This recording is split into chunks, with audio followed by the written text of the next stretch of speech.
Assalaamu calaykum. Salaan macaan kadib. Ku soo dhawaada ciwaankeena maanta oo aan uga hadli doono nabaad guurka. Waxyaabaha keena nabaad guurku waa marka ay carrada lakabka sare ka barakacdo halkii ay markii hore taalay oo si tartiib ah ugu lunto deegaanka. Taas oo sababta dhulka godan isla markaana ku keenaysa deegaanka nabaad guur. Nabaad guurku waxa uu carrada ka dhigaa mid aan si fiican wax ugu bixin. Lakabka sare ee carrada aad ayuu khafiif u yahay, kaas oo ay si sahlan u qaadi karaan dabaysha iyo daadadka. Qaadista carrada sare ee nafaqada leh ee xoogga dhulka korkiisa bedela ayaa loo yaqaan nabaad guur. Carrada waa maxay carro? Carradu waa lakabka sare ee dhulka. Waxa uu ka samaysan yahay bus iyo dhagxaan. Waxa ka buuxa hawo iyo waxyaalo nool sida cayayaanka, gooryaanduleedka iyo waxyaalo kale oo ciidda ku dhex nool. Carradu waa meesha dhirtu ka hesho macdanta iyo biyaha si ay u baxdo. Carradu waxa kale oo ay gabaad u tahay xayawaano badan oo carrada ku nool. Carradu la'aanteed ma jirayaan in la helo caws, beero, dhir, cuntada dadka iyo xoolaha. Waxyaabaha keena nabaad guurka: dabaysha, biyaha, xoolaha oo aad u daaqa, xaalufinta deegaanka iyo wixii la mid ah. Waxyaabo kala duwan ayaa sababa nabaad guurka. Waxaa ka mid ah 1. Dabaysha.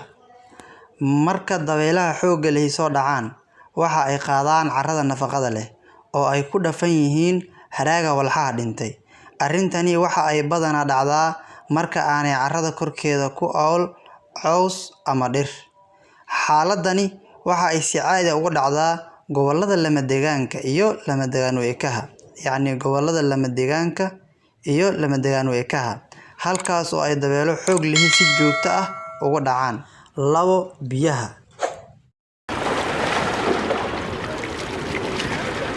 Marka roobabku meelaha kuraha leh ee biyo shubka leh ku da'aan, daadadku ayaa carrada u qaada dhinaca bannaanada.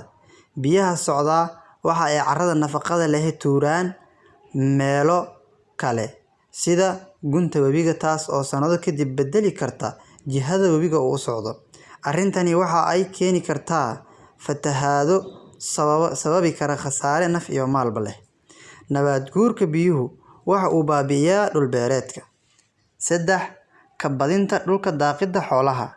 Marka xoolaha sida lo'da ay si joogto ah u daaqaan meel, waxa ay cunayaan dhammaan cawskii oo ay weheliyaan xitaa xididadii.